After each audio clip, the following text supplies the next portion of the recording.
Çfarë pasoja shpirtërore dhe shoqërore ka neglizhimi i xhamive? Neglizhimi i shtëpive të Allahut, ikja për shtëpive të Allahut, treguohet më së miri në një ajet kuranor ku Zoti thot Kur'an: "Men amila amalan salihan aw dhakarin wal untha wa huwa mu'minun fala nuhyiyannahu hayatan tayyiba." Kush bën punë të mirë, vepër të mirë, qoftë femër apo mashkull, duke qenë besimtar, ne kena më dhënë një jetë të lumtur. E vepra e mirë është edhe kujdesi për shtëpitë e Allahut. Namazi, zekati, sadakoja, bamirësia, punë që ngrisin njeriu shpirtërisht. Sepse pejgamberi selam tha, Allahu e don pra durën që jep.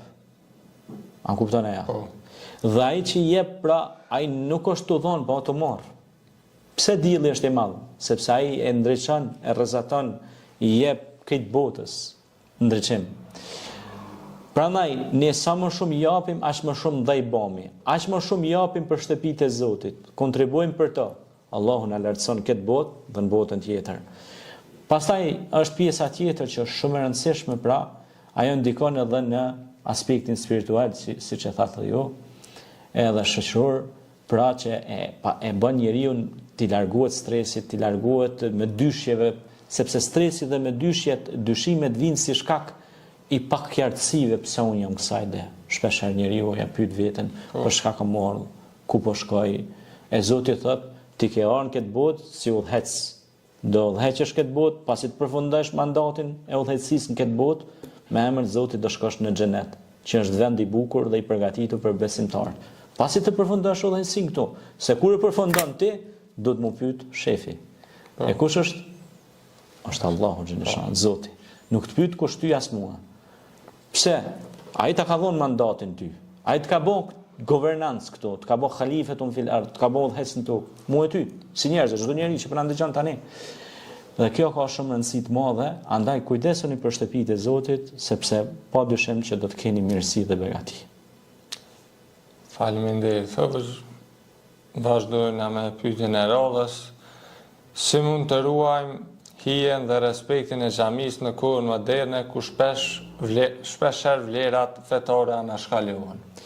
Po, duhet mu mundu e vazhdimisht thirrësit, edukatorët islam, mësuesit, më u tregu për vlerën që ka xhamia në formimin e personalitetit tek të rinj dhe tek të rejat. Pra çfarë roli ka xhamia, dhe më u tregu se xhamia ka qit Molla Idris Xhilana, ka qit Hoxh Kadri Prishtina, ka qit Ymer Prizrena, gra e burra dhe gra si nana Mitsokolit.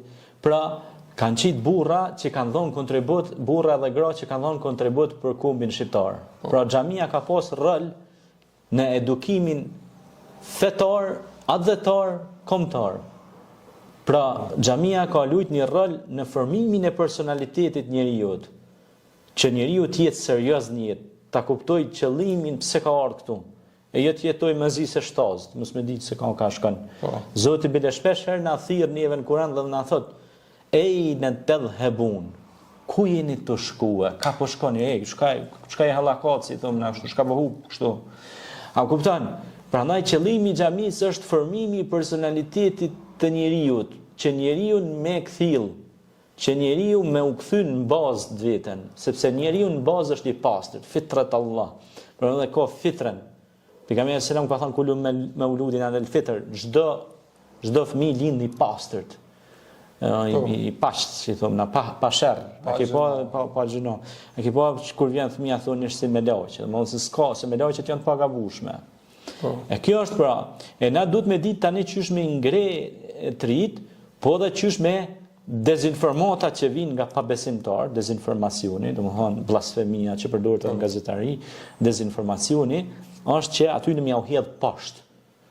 Shqyr Zotit tash është mundësia me telefon, e lëshon live ligjëratën, xhamin edhe sheh krejt aktiviteti, çka po bëhet aty brenda.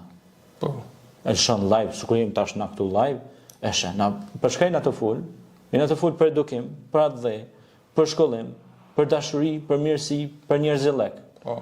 Si na tu fol scena misterioze këtu. janë sene të qarta, në dritë diellit.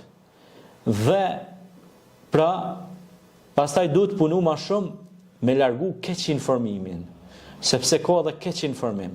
Do më thonë, dezinformacion dhe keq informim. Do më thonë, është informum gabim, nga dikush që s'ka informacion. Prandaj dhe Zoti thot në Kur'an, o ju besimtar, kur ju vjen një lajm, vërtetoni atë lajm. Pra mos fatkeqësisht tash janë të prirur disa të ne që fol pa e ditë hiç. Po. Do të thonë janë gjetë dikujt na diçka pa e pas hiç. Atëherë duhet mu, nëse ti janë gjetë dikujt diçka pa e pas hiç, dush mu ballafaqu para gjykate. Sepse ti kin hin hak atij, po janë dy gjykata, mos harrojmë. Është gjykata e Allahut. Se ke hin gjëna me njeri, e ke paragjyku, ke fol keq për to, pa ja ke ngjit diçka pa e pas. Por është edhe gjykata e njerëzve që kanë lënë njerëzit gjykatat. A kupton? Po. Me të dyja do të ballafaqohesh. Prandaj ne duhet jemi besimtar dhe duhet kemi kujdes mos t'i lejojmë edhe këta të tjerë që mendojnë negativisht, t'i afrojmë edhe ata, dialogojmë në mënyrë shumë të qetë me ta, sepse edhe Zoti thot Kur'an, thirr rrugën time me urtësi dhe butësi. Sikur ti të ishe jashpër ja Muhammed ndaj tyre, ata ishin largu prej teje. Po edhe këta që na dezinformojnë, pra gjykojmë, edhe ata i thrasim. Hajde bisedojmë. Po. Edhe informohuni më pe burimit. Mos e lyp burimin aty ku s'është, po lyp burimin aty ku është. Burimi i informatave edhe fakteve. Andaj lutim Allahun e Madhreshëm që të na bëjë pe atyre që pasqyrojnë dhe tregojnë vazhdimisht rolin dhe fuqinë që kanë institucionet si xhamit, këto shtëpi të Allahut, ku promovohen vlerat, ku flitet për drejtësi, ku flitet për atë dashuri, ku flitet për arsim, shkencë e kështu me radhë. Faleminderit, Hoxha.